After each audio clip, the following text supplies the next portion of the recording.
முஸ்லீம்களை பொறுத்த வரைக்கும் அவர்கள் மற்ற சமுதாயத்திலிருந்து முற்றிலும் மாறுபட்டவர்களாக தங்களை காட்டிக்கொள்கிறார்கள். மற்றவர்களோடு அவங்களுக்கு ஒட்டி போவது கிடையாது. அவங்களுடைய பெயரை அரபு மொழியில் வைத்துக் கொள்கிறார்கள். அவங்களுடைய உடை வித்தியாசமான உடையை அணிந்து கொள்கிறார்கள். அவர்கள் தாடி வளர்த்துக் கொள்கிறார்கள். தலையில் தொப்பியை குல்லாவை போட்டுக்கொள்கிறார்கள். இப்படி எல்லா வகையிலையும் மற்றவங்களுக்கிலேருந்து டிஃப்ரெண்ட்டாக வித்தியாசமான முறையில் முஸ்லீம்கள் நடக்கிறார்களே, இதுக்கு என்ன காரணம்? எல்லோரையும் போல நடக்க வேண்டியதானே? தமிழர்களுக்கு என்ற உள்ள ஒரு கலாச்சாரம் இருந்தால் வேஷ்டி கட்டுவது என்றால் அதை கூட கட்ட மாட்டேன்னு நினைக்கிறார்கள். அவங்க லுங்கியை கட்டுகிறார்கள். இப்படி எல்லாத்துலேயுமே அவங்க என்ன செய்கிறாங்க? வேறுபட்டு தங்களை காட்டிக்கொள்கிறார்களே, இதுக்கு என்ன காரணம் அப்படின்னு சொல்கிறாங்க. இதுக்கு காரணம் என்னென்னு கேட்டால், முதல்ல இந்த கேள்விக்கு போகிறதுக்கு முன்னாடி நீங்கள் மற்றவர்கள்லாம் ஒன்றா இருக்காங்க, மற்றவர்கள்லாம் ஒன்றாவா இருக்கிறாங்க? இல்லை ஒரே மாதிரி தான் எல்லோரும் ட்ரெஸ் அணிகிறாங்களா? முஸ்லீம்களை விட்டுருவோம், முஸ்லீம் அல்லாதவங்களுக்கெல்லாம் ஒரே விதமான ஒரு ட்ரெஸ் தான் போடுறாங்களா? அவங்களே பலவிதமான ஆடை அணியக்கூடியவர்கள் தான் இருக்கிறார்கள். ஒரு மாவட்டத்துக்கு ஒரு விதமான ஆடை இருக்கும், ஒரு பகுதிக்கு ஒரு விதமான ஒரு ஆடை இருக்கும், ஒரு ஊருக்கு ஒரு விதமான ஆடை இருக்கும். அவங்களுடைய கலாச்சாரம் எல்லாமே என்ன செய்யும்? டிஃப்ரெண்ட்டாக இருக்கும். ஆனால் ஒரு மதத்துக்காரங்களாக இருப்பாங்க. ஒரு மதத்தை சேர்ந்தவர்களாக இருந்தால் கூட அவங்க எல்லாருமே ஒரே கலாச்சாரத்திலே இருக்கிறாங்க இல்லை. அவங்க நட உடை பாவனை எல்லாமே என்ன செய்யும்? டிஃப்ரெண்ட்டாக இருக்கும். இப்போ உதாரணமாக இப்போ தாடி வைக்கிறது முஸ்லீம் வைக்கிறாங்கன்னு சொல்கிறீங்க. சரி, முஸ்லீம்கள் வைக்கிறாங்க. அப்போ சீக்கியர்கள் வைக்கிறாங்களே என்ன? அப்போ அங்கே உள்ள பகுதியில் அந்த கலாச்சாரம்னு எல்லாருமே என்ன செய்கிறாங்க? அங்கேயும் தான் தாடி வைக்கிறார்கள். அப்போ முஸ்லீம்கள் தாடி வைக்கிறார்கள்ன்றவுடனே என்ன செய்றீங்க? அதை தனியாக காட்டுறாங்கன்னு நம்ம நினைத்து கொள்கிறோம். ஆனால் முஸ்லீம் மன்மோகன் சிங்கு தாடி தான் வச்சிருக்கிறாரு. இப்போ உள்ள பிரதமர் கூட அதை தான் பெருசாக வளர்த்துக்கிட்டு இருக்கிறாரு. அப்போ அவருக்கும் தாடி இருக்கிறது. அப்போ எல்லாருமே தாடி வைத்த தாகூருங்கிற ஜனகணமான பாடல் பாடுறீங்க, அதை எழுதினவருக்கு தாடி தான் இருக்கிறது. அப்போ முகமது ஜின்னா முஸ்லீம் தலைவராக இருந்தார், அவர் ஃபுல் சேவ்டாக இருப்பார், அவர் தாடியே கிடையாது. அப்போ தனித்து காட்டுவதாக சொல்வதெல்லாம் உங்களுக்கு எதனால் வருகிறது என்று சொன்னால், நாங்கள் அப்படிலாம் தனிச்சே காட்டுறதில்லை. முஸ்லீம்கள் எல்லோரும் ஒரே மாதிரி யூனிஃபார்மாக எல்லாருமா இருக்கிறாங்க. நீங்கள் சொல்லக்கூடிய மாதிரி அந்த ஒரு மாதிரி ஜுபா போட்டுக்கிட்டு ஒரு டைப்பான ஒரு ட்ரெஸ்ஸை போட்டுட்டு போகிறவங்க மிக மிக சின்ன அளவு முஸ்லீம்களில். மற்றவங்கள்லாம் மற்ற எல்லா ஊர் உலகத்தில் உள்ள மாதிரி தான் என்ன செய்கிறாங்க? ஆடை அணிகலன்கள் எல்லாம் போட்டு கொண்டிருக்கிறார்கள். ஆனால் நீங்கள் என்ன செய்கிறீங்கன்னு கேட்டால், முஸ்லீமை இந்த மாதிரி நினைப்பதற்கு ஒரு முக்கிய காரணம் இருக்குது. மற்றவங்களும் நினைக்க மாட்டேங்கிறீங்க. அப்போ மற்ற பகுதிகளில் நீங்கள் வேறு கிராமத்து பகுதிகளெலாம் போனீங்கன்னா எல்லாருமே லுங்கி தான் கொடுத்துருப்பாங்க. முஸ்லீம் அல்லாதவங்க அதை ஒட்டி தான் கிராமங்கள்லாம் நடமாடுவாங்க. அந்த வேஷ்டி கட்டிக்கிட்டு போகிறதெல்லாம் ஒரு இந்த மைனர் மாதிரி பெரிய லெவலில் உள்ள ஆளுக்கு தான் கட்டிக்கிடுவாங்க. வெகுஜன மக்கள் என்ன செய்ய மாட்டாங்க? அப்படி இருக்க மாட்டாங்க. ஆனால் என்ன செய்கிறாங்கன்ட்டா, முஸ்லீம்னா அவங்க லுங்கி கட்டிக்கிறாங்க, நம்ம வேஷ்டி கட்டுக்கிறோம், அதில் மாறுபடுறாங்கன்னு நினைக்கிறீங்க. எல்லாரும் வேஷ்டி கட்டிக்கிட்டு இருக்கிறாங்க. நீங்கள் படித்தவர்கள்னு சொல்லக்கூடிய ஒரு மேல்தட்டு ஆளுக்கு தான் வேஷ்டியை கட்டிக்கிட்டு அதான் தமிழின் கலாச்சாரம்னு சொல்கிறீங்களே தவிர, அப்படி தான் எல்லா பகுதியிலும் இருக்கிறாங்களா? இல்லை. சாதாரணமாக வேஷ்டியோடு தான் எங்கள் தான் நடமாடிக்கிட்டு இருப்பார்கள்.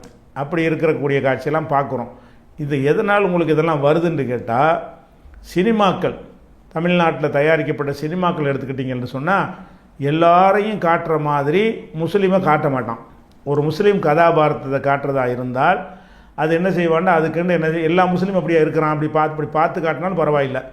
முஸ்லீம் பலதரப்பட்டவன் இருக்கிறான். முஸ்லீமில் இந்து சமுதாயத்தில் உள்ளவர்கள் என்ன கோலத்தில் இருப்பார்களோ அதே கோலத்தில் இருக்கக்கூடிய முஸ்லீம்கள் நிறைய பேர் இருக்கிறார்கள், மெஜாரிட்டியாக இருக்கிறார்கள். மிகச்சில முஸ்லீம்கள் தான் வேறு ஒரு டிஃப்ரெண்ட்டாக கொஞ்சம் பேர் இருப்பாங்க. அதுக்குள்ளே காரணத்தை ரெண்டாவது சொல்கிறேன். அப்படி இருக்கக்கூடிய நேரத்தில் முஸ்லீம் அல்லாதவர்களை காட்டுறான்னு சொன்னால் திரைப்படங்களில் அது ஒரு டைப்பாக காட்டிடுறான். முஸ்லீமை காட்டுறதா இருந்தால் அது என்ன செய்கிறான்னு கேட்டால், ஒரு உச்சி மாதிரி ஒரு தாடியை கட்ட வேண்டியது, தலையில் ஒரு தொப்பியை போட வேண்டியது, அதுக்கு மேலே ஒரு பச்சை துண்டை கட்டிக்கிற வேண்டியது, இந்த மாதிரி ஒரு ஒரு தாயத்து இந்த மாதிரி விற்கிறது, சாம்பிராணி போடுறது, இதெல்லாம் இது மாதிரியான தோற்றத்தில் உங்கள்கிட்ட சினிமாக்காரன் காட்டுறான். அவன் இந்த முஸ்லீம்டா இப்படி தான் இருப்பான்னு. இந்த சாம்பிராணி போடுற முஸ்லீம் எத்தனை பேர் இருக்கான் ஊருக்கு? ஒருத்தன் கூட இல்லை. ஒட்டுமொத்த தமிழ்நாட்டில் ஒரு 500 பேர் கூட தர மாட்டாங்க. அந்த மாதிரியான ஒருத்தனை இஸ்லாத்தின் அடையாளமாக என்ன செய்கிறாங்க? சினிமாக்களில் முஸ்லீமை காட்டுறதா இருந்தால் இப்படியான ஒரு கோலத்தில் போடு அப்படி போடுறானே தவிர, அப்படி தான் எல்லா முஸ்லீமும் இருந்துகிட்டு இருக்கிறாங்களா? இல்லை. அப்போ சினிமாக்களில் என்ன செய்கிறாங்கன்னு கேட்டால், இப்போ எம்ஜிஆர் தன்னுடைய தோற்றத்தை ரொம்ப முக்கியத்துவம் கொடுத்து பார்ப்பார். அவர் சினிமாவில் முஸ்லீமாக நடித்தாலும் சரி தான், அவர் நினைஞ்சிருவார் ஒரு மாதிரியா பைத்தியக்கார மாதிரி மேரானா அப்துல் ரஹ்மான் படித்தார்னு சொன்னால் அவர் அப்படி தான் இருப்பார். முஸ்லீம்கள் எப்படி இயற்கையாக இருக்க மாட்டார்களோ அது மாதிரியான கோலத்தில் வந்து அவர் நடிப்பார். அப்போ இந்த சினிமாக்காரங்களுடைய அந்த பொது புத்தியில் என்ன எவனும் ஆரம்பித்து வச்சுட்டானா அல்லது எல்லோரும் பிளான் பண்ணி செய்கிறாங்கன்னு தெரியலை. அவங்களுடைய பொது புத்தியில் என்ன உண்டாகிவிட்டது என்று சொன்னால், முஸ்லீம்கள் பூரா இப்படி தான், எந்த முஸ்லீம்னு இங்கே பழகி பார்க்க கிடையாது. முஸ்லீமில் படித்தவர்கள், விஞ்ஞானிகள், டாக்டர்கள், பெரிய பெரிய எல்லாருமே இருக்கிறாங்க. அவங்களையெல்லாம் கவனத்தில் கொள்ளாமல் இப்படியான ஒருத்தர் 2 பேரை வைத்துக்கொண்டு இப்படி காட்டணும், எல்லா முஸ்லீமும் இப்படி சித்தரிக்கணும் என்று அப்படி காட்டுனதுனால உங்களுக்கு இந்த எண்ணம் வந்துச்சே தவிர, எதில் நாங்கள் தனித்து காட்டுறோம் எல்லாத்தையும் நீங்கள் மாதிரி தான், நாங்கள் இட்லி தான் சாப்பிட்றோம், நீங்கள் இட்லி தான் சாப்பிட்றீங்க, தோசை சாப்பிட்றோம், பிரியாணி சாப்பிட்றோம், நீங்கள் தான் சாப்பிட்றீங்க. அப்போ எல்லாமே எல்லாத்தையும் சாப்பிட்டுட்ருக்குறோம். எதுலேயுமே ஒரு மாற்றமாகலாம் இல்லை. கொஞ்சம் கொஞ்சமாக இந்த சைவ பிரியர்களை கழிச்சிட்டு பார்த்தீங்கன்னா எல்லா மக்களும் ஒரே மாதிரி தான் இருக்கிறோம். அப்போ இந்த சினிமாவில் இப்படி அது மாதிரி வந்து இந்த பேசும்பொழுது என்ன செய்வான்னு கேட்டால், முஸ்லீமை வந்து காட்டுறதா இருந்தால் என்ன செய்வான்டா, அவன் பேச்சு வந்து தமிழாக இருக்கக்கூடாது, வேணும்னு இப்படி காட்டுவாங்க. நம்பள் வர்றான் நிம்பள் போகிறான்னு பேசுவாங்க. யார்? முஸ்லீமை வந்து சினிமாவில் காட்டினாங்கன்னா எப்படி காட்டுவான்? இந்த நம்பள் வர்றான் நிம்பள் போகிறான்னு எந்த முஸ்லீம் பேசுகிறான்? முஸ்லீம் அந்த நல்ல முஸ்லீம் மாதிரி பேசக்கூடிய பேச்சாளர்கள் இங்கே வேறு சமுதாயத்து கூட கிடையாது. அந்த அளவுக்கு பேசுவாங்க. பெரிய பெரிய கவிஞர்கள்லாம் முஸ்லீமில் இருக்கத்தான் செய்கிறார்கள். நல்ல தமிழில், அழகு தமிழில் பேசக்கூடியவர்கள். முஸ்லீம் அரசியல் தலைவர்கள் இருக்கிறாங்க, நல்ல அழகான தமிழில் தான் என்ன செய்கிறாங்க, பேசுகிறார்கள். அவங்க யார் நம்பள் வர்றான் நிம்பள் போகிறான்லாம் என்ன செய்கிறாரு, அப்படி சொல்கிறதே கிடையாது. நம்பளுக்கு நிம்பளுக்கு இதெல்லாம் என்னன்னு கேட்டால், சினிமாவில் வந்து முஸ்லீம்களை வந்து இவங்க வந்து நிம்பளுக்கு நம்பளுக்குன்னு பேசுவாங்க. ஏன்னா அப்போ தமிழுக்கு நாங்கள் அப்பாற்பட்டவர்கள் மாதிரி நீங்கள் வந்து சித்தரிச்சிட்டீங்க. நீங்கள் முஸ்லீம்கிட்ட பழகி பாருங்கள், எந்த முஸ்லீமாச்சு நம்பளுக்கு நிம்பளுக்குன்னு பேசிக்கிறேன் உங்கள்கிட்ட. இவங்க காட்டுற மாதிரி ஒரு முஸ்லீம் உங்களோட நண்பனாக இருக்கிறானா? இல்லை. அப்போ என்ன செய்கிறாங்கன்னா, மிக அரிதாக அவங்க காட்டுற மாதிரி இருப்பாங்க. ரொம்ப ரொம்ப அடிபட்டவங்க, கீழ்த்தரத்தில் உள்ளவங்க என்ன செய்வாங்கன்னா, ஒரு பக்கீர்சா கூட்டை வச்சுக்கிட்டு அடிச்சுக்கிட்டு நினச்சி பிச்சை எடுக்க போவாங்க. அந்த பிச்சைக்காரனுக்கு ஒரு தோற்றமாக பெரிய தாடி வச்சுக்கிட்டு ஒரு பச்சை கோட்டு போட்டுக்கிட்டு பிச்சை எடுக்கக்கூடியவர்களாக சில முஸ்லீம்கள் இருப்பாங்க. இந்த சாம்பிராணி போட்டு சம்பாதிக்கக்கூடியவனாக சில முஸ்லீம் இருப்பான். இப்படி எவ்வளோ பேர் இருப்பான்னு கேட்டால், தமிழ்நாடு பூரா சேர்ந்தால் கூட ஒரு 1000 பேர் தர மாட்டான், 2 பேரும் சேர்ந்து. இப்படியானவனை பிடிச்சி தேடி இருக்கிறாங்க பாருங்க. முஸ்லீமை காட்டுறதா இருந்தால் இந்த மாதிரி ஒரு கொட்டடிச்சுக்கிட்டு பாட்டு பிடிச்சிட்டு போகிற மாதிரி என்ன செய்வாங்க, காட்டுவாங்க. அப்போ என் மதமா உன் மதமான்னு சொல்லி படிக்கும்போது என்ன செய்வாங்க, அந்த மாதிரி ஒரு கோலத்தில் எங்களை காட்டுவாங்க. அப்போ சினிமாக்களில் வந்து எங்களுடைய மொழி தனியானது, எங்களுடைய நடை தனியானது, எங்களுடைய உடை தனியானது, யாரோடையும் ஒட்ட மாட்டாங்க. எம்ஜிஆரே கதாநாயகன் நடித்தாலும் அவர் கூட அப்படி தான் நடிப்பாருங்கிற அளவில் முஸ்லீம்களுக்கு ஒரு ஒரு ஒரு தோற்றத்தை, ஒரு போலியான ஒரு தோற்றத்தை நினைச்சிட்டாங்க, உண்டாக்கி வைத்து விட்டார்கள். அதனால் உங்களுக்கு என்ன தெரியுதுன்னு கேட்டால், அதுதான் நெசம்னு நீங்கள் நினைக்கிறீங்க. எதை பார்க்க மாட்டேங்கிறீங்க, நம்ம இப்படி தான் முஸ்லீம் இருக்கிறானா? நியூ காலேஜ் முஸ்லீம் காலேஜ் பாருங்களேன், இவன் சொல்கிற மாதிரி எத்தனை பேர் இருக்கானு ஒருத்தவங்க இருக்க மாட்டானே. ஜமால் காலேஜில் படிக்கிறாங்க பாருங்களேன், இவன் காட்டுற மாதிரி ஒருத்தன் இருக்கிறானான்னு பாருங்கள், இருக்க மாட்டேங்கிறான். அப்போ அரசாங்க ஊழியர்கள் எவ்வளோ பேர் இருக்கிறாங்க, இவன் சொல்கிற மாதிரி எவனா வச்சுருக்கானான்னு பாருங்கள், இருக்க மாட்டாங்க. முஸ்லீம் தலைவர்கள், கட்சி தலைவர்கள் இருப்பாங்க, இப்போ பாருங்கள் இவன் மாதிரி இவன் சொல்கிற மாதிரி இருக்கானாண்டு. அவ்வளோ நீட்டாக அழகாக என்ன செய்கிறாங்க, அந்த முஸ்லீம்கள் இருந்துக்கிட்டு இருக்கிறாங்க. இவங்க சினிமாவில் காட்டினதை வைத்து கொண்டு தான் அப்படி ஒரு கருத்து உங்களுக்கு எதுலையும் ஒட்ட மாட்டேங்கிறாங்கன்ற ஒரு கருத்து உண்டாயிடுச்சே தவிர, நாங்கள் எங்கள் நிலைப்பாட்டை பொறுத்த வரைக்கும் இந்த உணவு, உடை, இந்த கலாச்சாரம், இந்த விஷயத்திலெல்லாம் இஸ்லாத்தில் வந்து பெரிய எங்களுக்கு கட்டுப்பாடு சட்டங்கள்லாம் கிடையாது. என்ன சட்டம் இருக்குதுன்னு கேட்டால், இறைவன் பெயரால் அறுக்கப்பட்டதை தான் நீங்கள் சாப்பிடணும், அது இல்லாத சாப்பிடக்கூடாது. அந்த ஒரு விஷயத்தில் நாங்கள் உணவு எந்த உணவு சாப்பிடுது என்பதில் வந்து பிஸ்மில்லான்னு சொல்லி அறுக்கப்பட்ட உயிரினங்களை சாப்பிடுவதாக இருந்தால் அதில் மட்டும் நாங்கள் ஒதுங்கி கொள்வோம். அந்த உணவை நீங்களும் சாப்பிடலாம், நாங்களும் சாப்பிடலாம். அது இறைவன், அந்த உயிரை வந்து இறைவன் கொடுத்துருக்கிறான். இறைவன் கொடுத்ததை நம்ம எடுப்பதாக இருந்தால் இறைவன் பெயரால் தான் எடுக்கணும்.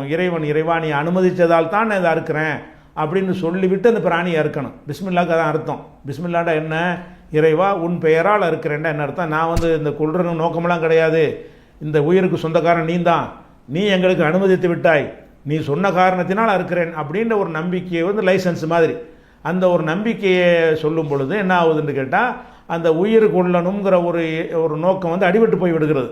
அதனால தான் அந்த நேரத்துக்கு அப்படி செய்துவிட்டு மற்ற உயிரினங்கள் கஷ்டப்படும் போதெல்லாம் போய் உதவி செய்கிறவர்களாக முஸ்லீம்கள் இருப்பார்கள். அப்போ இந்த ஒரு காரணத்திற்காக இதில் நாங்கள் உங்கள்கிட்ட தனித்து நிற்போம், உணவில் அதில் நிற்போம். அதே மாதிரி வந்து தடை செய்யப்பட்ட உணவுகள் சிலது எங்களுக்கு இருக்கிறது, அதை சாப்பிடக்கூடாது என்பதில் நாங்கள் தனித்து நிற்போம். மதுபானம் அருந்தக்கூடாது, அதில் நாங்கள் உங்கள்கிட்ட தனித்து நிற்போம். நீங்கள் மதுபானம் அருந்த போனீங்கன்னா சரியான முஸ்லீம்கள் வந்து அது மதுபானத்தை அருந்த மாட்டாங்க, அதுலேயும் பெயர் தாங்கிகள் இருப்பாங்க. அவங்களும் என்ன செய்வாங்க, மற்றவங்க மாதிரியே அருந்தி கொள்வார்கள். அது மாதிரி பன்றி, நாய், நரி, சிங்கம், புலி போன்ற பிராணிகளை நாங்கள் என்ன செய்ய மாட்டோம், சாப்பிட மாட்டோம். அது வந்து உண்பதற்கு தடை செய்யப்பட்டவைன்னு எங்களுக்கு சொல்லப்பட்டிருக்கு. அதில் நாங்கள் வந்து ஒதுங்கிக் கொள்வோம். மீதி உள்ள விஷயம் ஆடைகள் எடுத்துக்கிட்டிங்கன்னா, ஆண்கள் பட்டாடை அணியக்கூடாது. பட்டில் மட்டும் நாங்கள் ஆண்கள் ஆடை அணியக்கூடாது. மற்ற எந்த கலரில் எந்த மாதிரி வேண்டாலும் போடலாம். இப்போ நீங்கள் ஜுப்பா போடலாம், சட்டை போடலாம், சுடிதார் போடலாம், கோட்டு போடலாம், ஷெர்வானி போடலாம், என்ன பைஜாமா போடலாம், என்ன வேண்டாலும் நீங்கள் போட்டுக்கொள்ளலாம். அதெல்லாம் அதுக்கு மார்க்கத்தோட சம்பந்தம் கிடையாது. நீங்கள் வசிக்கிற ஊர்களுக்கும் உங்கள் வசதிக்கும் தகுந்தவாறு எந்த ட்ரெஸ் உங்களுக்கு வசதியாக இருக்கிறதோ அந்த மாதிரி ட்ரெஸ் என்ன செய்யலாம், போட்டுக்கொள்ளலாம். அப்படிங்கிற ஒரு அடிப்படையில் இஸ்லாமியர்களுக்கு வந்து சட்டம் இருக்கே தவிர மற்றபடி எல்லாத்துலேயும் சின்ன எல்லா மாற்றமாக செய்யுங்கெல்லாம் கிடையாது. மத அடிப்படையில் உள்ளதில் தான் நீங்கள் தனியாக ஒதுங்கி நின்று கொள்ளணுமே தவிர, அவங்கெல்லாம் இப்போ சைவ உணவு சாப்பிட்றாங்க, அவங்கெல்லாம் தோசை இட்லி சாப்பிட்றாங்க, அதனால் நீங்கள் தோசை இட்லி சாப்பிடாதீங்கன்னு நாங்கள் சொல்லுவோமா? அது தோசை இட்லி அது நல்ல இறைவன் எங்களுக்கு அனுமதித்த உணவு, நாங்களும் சாப்பிடுவோம். அப்போ அந்த மாதிரியான வகையில் உணவு செய்யணுமா இருக்கட்டும். குடிக்கிற டீ காப்பி எல்லோரும் குடிக்கிறாங்க, நம்ம வந்து வேறு ஒன்றை குடிப்போம்னு நான் குடிப்போமா? அதுதான் குடிப்போம். நீங்கள் டீ குடித்தா நாங்கள் தான் டீ குடிப்போம், நீங்கள் காப்பி குடித்தா நாங்கள் காப்பி குடிப்போம். அப்போ அந்த பகுதியில் என்ன பழக்கமாக இருக்கிறதோ அந்த பழக்கத்தில் நாங்கள் எதில் மாறுபடுறோம், எதுலேயும் மாறுபட மாட்டோம். என்ன இஸ்லாத்தை பேணக்கூடியவர்களாக இருந்தால் அதை தாடி வைப்பது ஆண்களுக்கு உள்ள ஒரு அழகுன்னு இஸ்லாம் சொல்கிறது. அது நல்ல பேணக்கூடிய முஸ்லீம்கள் வந்து தாடி வைப்பாங்க. மற்றவங்க பேணாதவன், பேருக்கு இருக்கிறவன் தாடி வைக்கவும் மாட்டான், தொழுவான், எல்லாமே செய்வான், அதில் பிடிமானம் இல்லாமல் இருப்பான். அப்போ இப்படி சில பேரை நீங்கள் பார்க்கலாம் தாடி வைக்கிறதுக்குன்னு கேட்டால் அது ஒரு ஆண்களுக்கு உள்ள ஒரு அழகு. அது நீங்கள் விளங்காமல் நல்லா இருக்குது, நீங்கள் தான் வேணும்னு தப்பாக சிறைத்து கொள்கிறீர்கள். அது வந்து நீங்கள் தான் இது மாதிரி மாறிக்கிறணும், மற்றவங்க இது மாதிரி மாறிக்கிறணும். ஏன்னா அது போய் சிறைக்கிறதுனால தோள்கள் தடித்து போகிறது, அந்த பல்லுடைய அந்த ஈர்களுடைய சக்திகள் எல்லாம் என்ன செய்கிறது, குறைந்து போய் விடுகிறது. பல விதம் பார்க்கவே கொஞ்ச நாளைக்கு பிறகு பார்த்தீங்கன்னா வெள்ளேர்ந்து இருப்பான், இந்த இடம் மட்டும் கருப்பாக கிடக்கும். சேவ் பண்ணி அந்த கண்ணமெல்லாம் கருத்து போய்விடும். அதெல்லாம் தவிர்ப்பதற்காக வேண்டி அதுக்கு செலவு வேறு. அதை முடிக்க வேண்டி செலவு பண்ணுற அம்புட்டு, அதுக்கு லோஷன் என்ன, கிருமி என்ன, அது என்ன, அதுக்கு மிஷின் என்னன்னு சொல்லி பெரிய அளவில் அதற்காக ஒரு மனிதன் என்ன செய்கிறான், அவன் வாழ்நாள் பூரா அதுக்கு செலவழிச்சதை கொண்டு ஒரு வீடு கட்டிடலாம். அந்த அளவுக்கு அதுக்காக ஒரு பட்ஜெட் போட்டு செலவு பண்ணுறான். அது எதுக்கு தேவையில்லாமல் பண்ணுறீங்க? அது தத்துவார்த்த ரீதியாக இதில் என்ன உங்களுக்கு கேடு இருந்துட்டு போகுது? ஆணுக்கு அதான ஒரு அடையாளமாக இருக்குது, பெண்களுக்கு இல்லை தானே. பெண்களுக்கு இல்லாமல் ஆண்களுக்கு மட்டுமாக இருந்தால் அது ஆண்கள் வந்து அதை காட்டிக்கொள்ளத்தானே வேணும். பெண்களுக்கு உள்ள அடையாளத்தை பெண்கள் காட்டிக்கொள்ள வேண்டும், ஆண்களுக்கு உள்ள அடையாளத்தை ஆண்கள் காட்டிக்கொள்ள வேண்டும். ஏன் அவங்களுக்கு கூட வலுவலுண்டு முகத்தை வைத்துட்டு ஆண்களுக்கு மட்டும் எப்படி இருக்குது? இதுதான் ஆண்மைக்கு அழகு. அது மாதிரி வந்து நீங்கள் மயிலை எடுத்துக்கொண்டாலும் ஆண் மயிலுக்கு தான் அந்த மாதிரி அழகான தோகையெல்லாம் இருக்கும். ஆண் சிங்கத்துக்கு தான் அந்த மாதிரி பிடரி மயிரெலாம் என்ன செய்யும், ஒரு கம்பீரமாக இருக்கும்.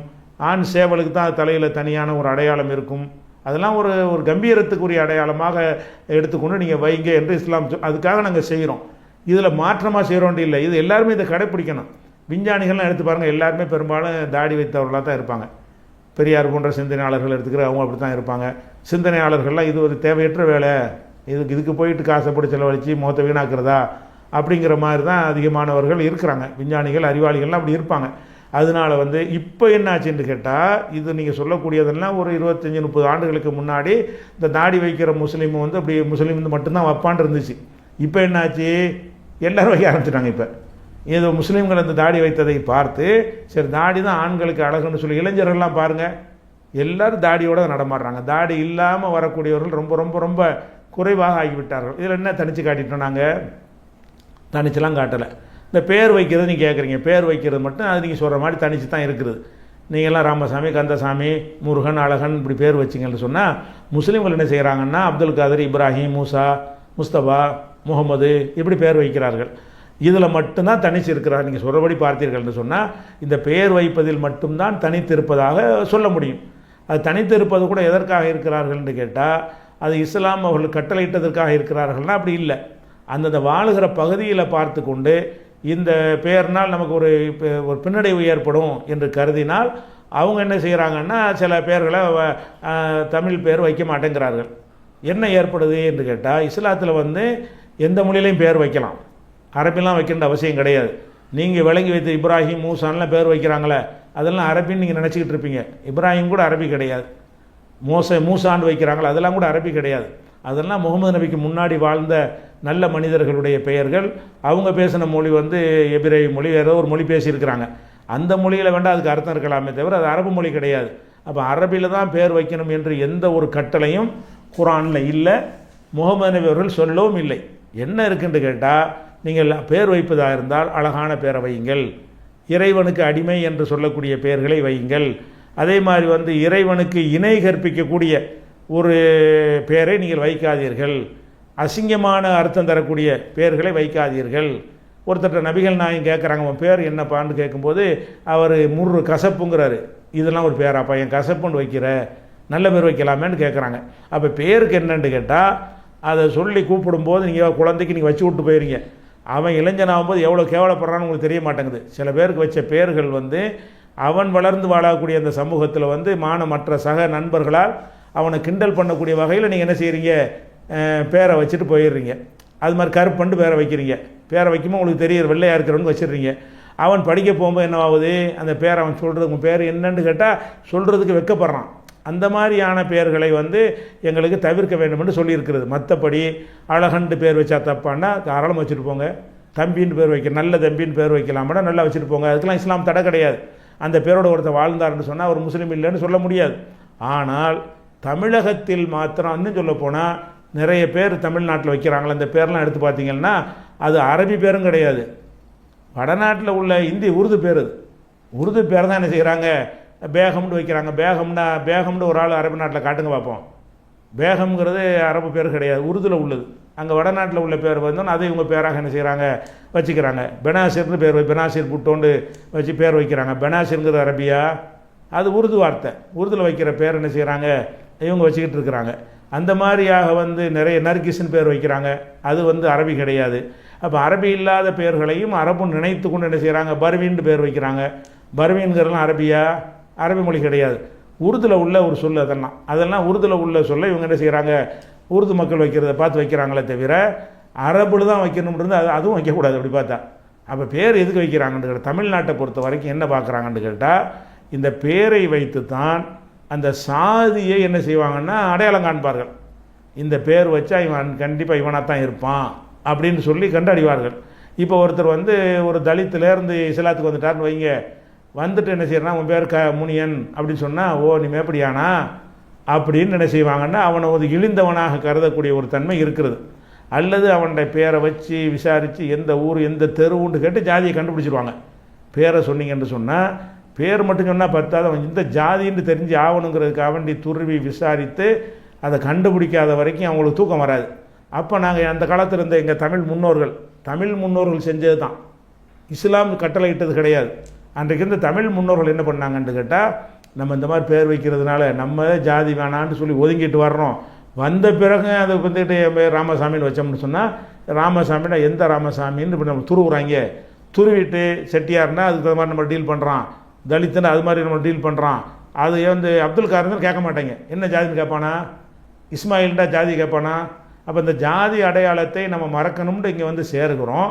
அந்த பேரை வச்சுக்கிட்டு நம்மளை ஜாதியை துருவுறாங்களே என்று ஒரு கவலைப்பட்டு தான் தமிழ்நாட்டில் இருந்த முஸ்லீம் முன்னோர்கள், மார்க்க சட்டம் கிடையாது, இஸ்லாத்தில் கட்டாயம்லாம் கிடையாது, அந்த முஸ்லீம்கள் என்ன பண்ணாங்கன்னு கேட்டால், இல்லை அதில் இப்போ உங்களுக்கு அந்த ஜாதியை விட்டு வர்றீங்க, அது முக்கியமான ஒரு கிஃப்ட், அது ஜாதி அந்த தீண்டாமையெல்லாம் ஒழிக்கப்படுறதுக்கு இஸ்லாம் வந்திருக்கிறது. நீங்கள் அந்த பேர்லேயே பழைய பேரை சொல்லிட்டு தெரிஞ்சிங்கன்னு சொன்னால், உங்களை அந்த ஜாதி என்னன்னு குடைஞ்சி எடுத்து உங்களை என்ன செய்வாங்க, அந்த இழிவை தொடர செஞ்சுருவாங்க அப்படின்ற ஒரு கவலைப்பட்டு என்ன செஞ்சாங்கன்னு கேட்டால், பேரை மாற்றிடுவோம், மாற்றினோம்னு சொன்னால் வாங்க பாயின்னு சொல்லிடுவாங்க. அப்போ அந்த மாதிரி வரக்கூடிய நேரத்தில் என்ன கேட்டால், நாங்கள் ஒரு பிராமணராக இருந்து நான் இஸ்லாத்துக்கு வந்தாலும் நான் முஸ்லீம் தான், அதெல்லாம் ஒன்றும் கிடையாது. நான் தலித்தாக இருந்து வந்தாலும் நான் முஸ்லீம் தான், அதுக்கு மேலே ஒன்றும் கிடையாது. செட்டியாராக இருந்து நான் வந்தாலும் நான் முஸ்லீம் தான். அப்படி வந்தவங்க நாங்கள் எல்லாரும் முஸ்லீமாக இன்றைக்கு தமிழகத்தில் வாழக்கூடிய எல்லாருமே யாருன்னு கேட்டால், மிக மிக மிக சில 1000ல் 1% அளவில் உள்ளவர்கள் வேண்டுமானால் அரபு நாட்டிலேருந்து வியாபாரிகளாக இங்கே கல்யாணம் பண்ணி தங்கி அந்த ஒரு பாரம்பரியத்தில் உள்ளவர்களாக இருப்பார். ரொம்ப ரொம்ப குறைவான ஆளுக்கு இருப்பாங்க. அவங்களும் அதுலேருந்து வந்தால் அவங்களுக்கே தெரியாது, மறந்து போயிருப்பார்கள். அது மற்ற எல்லா மக்களும் யாருன்னு கேட்டால், இங்கே உள்ள ஏதோ ஒரு ஜாதியை சேர்ந்தவங்களாக தான் இருந்தாங்க. அதுங்க எங்களுக்கே தெரியாமல் போச்சுன்னு கேட்டால், நாங்கள் அந்த அதை துருவுறதுக்குரிய வாசலை கூட அடைக்கணும் என்பதற்காக வேண்டி பேரை இப்ராஹிம்னு சொல்லிட்டு போயிட்டே இருப்போம். உன் பேர் என்னடா இப்ராஹிம், அது ஒரு இப்ராஹிம்டா என்னங்க ஜாதின்னு கேட்பாங்களா? இப்ராஹிம்னா இப்ராஹிம் தான்ப்பா. அப்போ எதனால் நாங்கள் அது ஒன்றில் மட்டும் நாங்கள் என்ன செய்கிறோம்னா, பேரில் மட்டும் அப்படி நாங்களாக தான் செய்கிறோம். அது இஸ்லாம் கட்டளை இட்டிருக்கான்னு கேட்டால் கடவுள் பேர் மாதிரி வைக்கிறது எங்களுக்கு தடை இருக்குது. அது இல்லாமல் நல்ல தமிழ் சொற்களில் நல்ல அர்த்தம் உள்ள சொற்களில் ஒருத்தர் பேர் வைத்து கொண்டார்னு சொன்னால் அது இஸ்லாத்தில் குற்றமானா குற்றம் கிடையாது. அப்போ குற்றம் கிடையாதுங்கும் போது ஏன் அதை நாங்கள் தவிர்க்கிறோம் என்று கேட்டால், இங்கே நாட்டு நடப்புக்காக நாங்களாக தவிர்த்து கொடுறோம். ஒருத்தர் அந்த பேர் தான் வைப்பேன் அப்படின்னு சொன்னாரேயானால் அது மார்க்கத்தில் தவறாண்டா தவறு கிடையாது. அந்த பெயரில் அர்த்தம் தப்பாக இருக்கக்கூடாது. அசிங்கப்படுத்துகிற மாதிரி, கேவலப்படுத்துகிற மாதிரி, அந்த மாதிரி இறைவனைக்கு இணை கற்பிக்கிற மாதிரியான அர்த்தத்தில் அந்த பெயர்கள் இருக்கக்கூடாது. இந்த மாதிரியான விஷயத்தில் நாங்கள் என்ன செய்கிறோம், பெயர்களை தமிழ் மொழியில் வைப்பது இல்லை. அது மிக மிக அதிகமானவர்கள் வைப்பது இல்லை. அதன் மூலமாக எங்களுடைய எங்கேருந்து வந்தோமோ அந்த மூலத்தை ஒருத்தன் துருவி ஆராயக்கூடாது, அதை மறந்துடணும், மனிதனாக மாறிவிட வேண்டும், அந்த அடையாளத்தை கொண்டு நம்ம பிரிந்து விடக்கூடாது என்ற ஒரு நோக்கத்திற்காக எங்களுடைய முன்னோர்கள், தமிழ்நாட்டில் வாழ்ந்த முன்னோர்கள் இப்படி ஒரு மரபில் எங்களை பழக்கப்படுத்தி விட்டார்கள். நாங்களும் அப்படி பழக்கப்படுத்தி கொண்டு என்ன செய்கிறோம், அது ஒன்றில் தான் நீங்கள் வித்தியாசப்படுத்தி பார்ப்பீங்க. மற்றபடி எதில் நாங்கள் தனித்து நிற்கிறோம், பள்ளிவாசலில் பாங்கு சொல்கிறாங்க அரபிலன்னு சொல்லுவீங்க. அது எல்லா மதத்துடைய வழிபாட்டிலையும் அவங்க வேத மொழியில் தான் பண்ணுவாங்க. இதில் தனித்து காட்டுறதுக்கு என்ன இருக்குது, மற்ற எல்லாரும் செந்தமிழ்லாம் செப்பிக்கிட்டு இருக்கிறாங்களா? இல்லை. அதே நேரத்தில் முஸ்லீம்கள் இறைவன்கிட்ட பிரார்த்தனை செய்கிறது, இறைவனை துதிக்கிறதெல்லாம் எந்த பாஷையில் வேணாலும் செய்யலாம், அதுக்கெல்லாம் தடை இல்லை. ஒரு யூனிஃபார்மாக உலகத்துக்கெல்லாம் ஒரு தத்துவத்தை சொல்லும் பொழுது அது ஒரு பாஷையில் தான் இருக்கணும். பாங்கு தமிழ்நாட்டில் தமிழ் பாங்கு, மலேசியாவில் மலேசியா பாங்குன்னா நான் மலேசியாவுக்கு போகிறேன், ஒரு பள்ளியிலேருந்து மலேசியா பாங்கு சொல்கிறாங்க, பாங்குன்னு எனக்கு வழங்குமா, அது பள்ளிவாசங்க இருக்குன்னு எனக்கு வழங்குமா? வழங்காது. எல்லா இடத்துலையும் ஒரே மாதிரி சொன்னாங்கன்னு சொன்னால் அதுக்கு அர்த்தம் வழங்காட்டா கூட பாங்கு சொல்கிறாங்க, இந்த இடத்துல ஒரு பள்ளிவாசல் இருக்கிறது, நான் போய் தொழுவலாம் அப்படிங்கிறதுக்காக உண்டாக்குனதுனால தான் அந்த அரபு மொழியில் என்ன செய்கிறோம், அரபு மொழி என்பதற்காக இல்லை, ஒரு யூனிஃபார்முக்காக வேண்டி நம்ம என்ன செய்கிறோம், தேசிய கீதத்தை ஏற்றுக்கமா இல்லையா? ஜனகண மனங்கிறது என்ன தமிழா? அது சிறந்த மொழி என்பதற்காக ஏற்றுக்கிட்டு இருக்கிறோம். ஏதாவது ஒரு மொழி வேணும், எதை சொன்னாலும் என் மொழி வேணும் ஒருத்தன் கேட்பான். ஏதோ அந்த கவிஞரை மதித்து, தாகூருங்கிற கவிஞர் நல்ல கவிஞர், அந்த அவரை மதித்து நம்ம என்ன செய்வோம், அவர் எழுதின பாட்டை வச்சுக்கிறோம், நம்ம வச்சுக்கிட்டு இருக்கோம், அவ்வளோதான். அந்த ஜனகணமனங்கிறது மாதிரி எடுத்துக்கிட்டிங்கன்னு சொன்னால் இது ஒரு பெரிய பிரச்சனையெல்லாம் கிடையாது. அந்த யூனிஃபார்ம் உள்ள விஷயங்களில் மட்டும்தான் இப்படி இருக்குமே தவிர, மற்றபடி கடவுள்கிட்ட வேண்டுவது, பிரார்த்தனை செய்கிறதெல்லாம் உங்கள் தாய்மொழியில் அல்லது நீங்கள் தொழுது முடிச்சுட்டு பிரார்த்தனை பண்ணுறீங்க, அரபிலே பிரார்த்தனை பண்ணுறாங்க எல்லோரும், அவங்கவுங்க பாஷையில் இறைவன்ட்டு கேட்போம், இறைவா என் பாவத்தெல்லாம் மன்னிச்சிரு, எனக்கு செல்வத்தை கொடு, என் நோயை நீக்கிவிடு, எங்களுக்கு ஆரோக்கியத்தை கொடு, என் பிள்ளைகளுக்கு வருமானத்தை கொடு, எங்கள் மன நிம்மதியை கொடு, நல்ல வாழ்க்கை துணையை கொடு, சந்ததியை கொடுன்னு சொல்லி எங்கள் பாஷையில் தான் நாங்கள் எல்லாருமே பிரார்த்தனை பண்ணுறோம். கடவுளை நெருங்குவதற்கு பாஷையை நாங்கள் ஒரு தடையாக வைத்துக்கொள்வதே இல்லை, எங்கள் மார்க்கும் அப்படி சொல்லி தரவில்லை. அதனால் நாங்கள் தனியாக காட்டுற முறை இந்த பெயர் வைக்கிறதுல நீங்கள் சொல்லுவீங்க, இந்த பாங்கு சொல்ல சொல்லுவீங்க. உடையிலெல்லாம் அப்படி சொல்லவே முடியாது. உடையில் எல்லா வகையான உடை எல்லாரும் தான் போடுகிறார்கள். அதனால் உடை அந்த ஊருடைய பழக்கத்தை பொறுத்து என்ன செய்வாங்க, ஒரு ஊரில் ஒரு பழக்கம் ஆகிடுச்சுன்னா அந்த மாதிரி என்ன செய்வாங்க, ஓடுவாங்க. முஸ்லீம்கள் எல்லோரும் ஒரே உடையை போட்டாங்க, நீங்கள் காட்டுங்க பார்ப்போம். முஸ்லீம்கள் எல்லாருக்கும் ஒரே விதமான உடை இருந்தால் தான் நீங்கள் எப்படி சொல்லுவீங்க. அந்த உடையில் நாங்கள் என்ன செய்வோம்னு கேட்டால், அந்த பைத்தியக்காரத்தமாக இருக்கிற பேண்டை சுட்டு ஓட்டை போட்டுலாம் போடுறாங்க இல்லை, அந்த மாதிரி கிறுக்குத்தனமானதெல்லாம் நாங்கள் போட மாட்டோம். உடை அணிகிறதுல என்ன செய்கிறது, கொஞ்சம் நாகரிகமாக இருக்கணும், தொட தெரிகிற மாதிரி போட மாட்டோம். பெண்கள் உடை போட்டாங்கன்னு சொன்னால் இடுப்பை காட்டிட்டு போகிற மாதிரி போட மாட்டோம். அந்த மாதிரியான விஷயங்களில் நாங்கள் மாறுபடுவோம் என்று சொன்னால் அந்த மாறுபடுதல் நல்லது தானே, அந்த மாதிரியான மாறுபடுதல் இருக்கும். அதனால் எல்லாத்துலேயும் தனித்து காட்டுகிறார்கள் என்று நம்ம என்ன செய்ய முடியாது, சொல்லவே முடியாது. அப்படி இருக்கவே இல்லை. இயன்ற அளவுக்கு நாங்கள் என்ன செய்கிறோம், இஸ்லாம் அனுமதிச்சுக்கிற எல்லா விஷயங்களையும் எல்லோரையும் போல தான் நாங்கள் நடக்கிறோம். மார்க்க அடிப்படையில், மத அடிப்படையில் எங்களுக்கு ஒன்றை தடுத்திருக்கும் பொழுது அதை நாங்கள் தவிர்த்து கொள்கிறோம். ஒவ்வொரு மதத்திலும் அப்படி தான் தவிர்த்து கொள்கிறார்கள். தொப்பி போடுறது சொல்கிறீங்க, தொப்பி போடுறோட இஸ்லாத்திலே கட்டாயம்லாம் கிடையாது. தொப்பி போடாதவர்கள் தான் நாட்டில் அதிகம். உங்களுக்கே தெரியும், முஸ்லீம்களை நீங்கள் பார்த்தீங்கன்னா ரோட்டில் போங்க, 1000 முஸ்லீம் போவான், 7 பேர் தொப்பி போட்டுருவான், மீதி எல்லாம் தொப்பி இல்லாமல் தான் போவான். நீங்கள் தொப்பி போட்டவன் தான் முஸ்லீமுன்ற பார்வையில் பார்த்துக்கிட்டு அவன் மட்டும் தான் முஸ்லீம் நினச்சிக்கிட்டு இருக்கிறீங்க. தொப்பி போடாதான் ஜாஸ்தி இருக்கிறான். தொப்பி என்பது துருக்கியர்களுடைய வழக்கமாக இருந்தது. அவங்க தான் உலகத்துக்கெல்லாம் முஸ்லீம்களுக்கு ராஜ்யத்துக்கு தலைமை தாங்கினதுனால அவங்க கலாச்சாரத்தை இவங்களும் பின்பற்ற ஆரம்பித்தாங்க. அப்படி தான் தொப்பிங்கிறது எங்களுக்கு என்ன செஞ்சு ஒரு பழக்கத்துக்கு வந்துச்சு. இஸ்லாத்தில் கட்ட கடமையா, நபிகள்லாம் தொப்பி செய்த தெரிஞ்சாங்க, அவங்களுடைய தோழர்கள்லாம் தொப்பியாக போட்டுட்டு இருந்தாங்க இல்லை. தொப்பி பின்னாடி ஒரு பழக்கம், ஏதோ ஒரு பழக்கத்துக்காக வேண்டி என்ன செய்கிறாங்க, எங்களை துருக்கன்னு சொல்கிறாங்க இல்லையா. முஸ்லீம்களுக்கு என்ன பேர், துலுக்கங்கிறான். துலுக்கன்னா துருக்கன். துருக்கன் ஏன் சொல்கிறான்னு கேட்டால், முஸ்லீம் நாடுகளுக்கெல்லாம் ஒரு நாடாக முந்தி இருந்துச்சு கிலாபத்துன்னு சொல்லி, அது துருக்கி தலைமை தாங்கினுச்சு. அதனால் எங்களுக்கு நாங்கள் அந்த நாடு முஸ்லீம்களுக்கெல்லாம் தலைமைன்னு சொல்லி கொண்டதுனால எங்களுக்கு துருக்கிங்க சம்மந்தம் இல்லை. ஆனால் எங்களை கூட துருக்கன்ட்டாங்க. துருக்கிக்காரன். பாரதியார் கூட தில்லி துருக்கர்னு என்ன செய்கிறாரு, படிச்சிருக்காரு. திக்கை வணங்கும் துருக்கர்னு சொல்லியிருக்காரு. நாங்கள் துருக்கன்லாம் கிடையாது, நாங்கள் இந்தியன் தான். ஆனால் துருக்கன்னு சொல்லிட்டாரு. அந்த துருக்கிங்கிற ஒரு பேஸ் வந்தவுடனே நம்ம ஆளுகளை என்ன பண்ணிட்டாங்க, முஸ்லீம்களை ஒரு துருக்கியில் தொப்பி போடுறாங்கல்ல, அதான் இஸ்லாமிய அடையாளம் அப்படின்னு சொல்லி இவனும் போட ஆரம்பிச்சிட்டான். அப்படி வந்த பழக்கம் தானே தவிர தொப்பி என்பதை வணக்க வழிபாடு செய்வதற்கோ வேறு எதற்குமோ எங்களுக்கு மார்க்கத்தில் சொல்லப்பட்ட ஒரு விஷயம் இல்லை. அவன் ஒரு நல்லா இருக்குன்னு நினச்சி சில பேர் நான் கூட போடுறேன், போடாமல் இருக்கலாம். அதே நேரத்தில் முஸ்லீம்கள் தொப்பி போட்டு காட்டுற மாதிரி மற்றவங்க தங்களுடைய அடையாளத்தை காட்டாமல் இருக்கிறாங்க. இவன் கொஞ்சம் பேர் காட்டுறான். ஆனால் மற்றவங்க என்ன செய்கிறாங்கன்னா நெத்தியில் வந்து அவங்கள ஏதோ அவங்க நம்புகிற பிரகாரம் இப்படி பட்டை இதெல்லாம் போடுறாங்க. அது எதை காட்டும், ஒரு பொட்டு வைக்கிறாங்க. அவங்க வந்து ஒரு மதத்தை சேர்ந்தவனு காட்டத்தானே செய்யுது. அது அதிகமான பேர் காட்டுறாங்களே. முஸ்லீம்களில் தொப்பி கொஞ்சம் பேர் தான் போட்டிருக்கிறான். வேறவங்கெல்லாம் ஒரு அடையாளமும் இல்லாமல் இருக்கிறாங்க. அவங்க வந்து நெத்தியில் என்ன செய்கிறாங்க, நாங்கள் யாருன்னு எந்த மதத்தில் எந்த பிரிவை சேர்ந்தவர்கள் என்பதை காட்டுகிற அளவுக்கு அவங்களும் தான் போடுகிறார்கள். பார்க்கத்தானே செய்கிறோம். அப்போ கிறிஸ்தவர்கள் தான் ஒரு சிலுவை மாதிரி அவங்களும் தான் போட்டுக்கொள்கிறார்கள். அப்போ வந்து எல்லாருமே தங்களுடைய மத அடையாளத்தை என்ன செய்கிறாங்க, காட்டி கொண்டு தான் இருக்கிறார்கள். அந்த மாதிரி கூட நாங்கள் என்ன செய்யலை, தாடி ஒன்று தான் நீங்கள் சொல்லலாம். தாடியும் பொதுவாக போச்சு இப்போ. அதனால் நாங்கள் எல்லாத்தையும் விட்டு தனித்து காட்டுறோம் என்பது வந்து சினிமாக்கள் ஏற்படுத்தின ஒரு தப்பான ஒரு புரிதல் தானே தவிர அது உண்மை இல்லை என்பதை நீங்கள் வழங்கிக் கொள்ள வேண்டும்.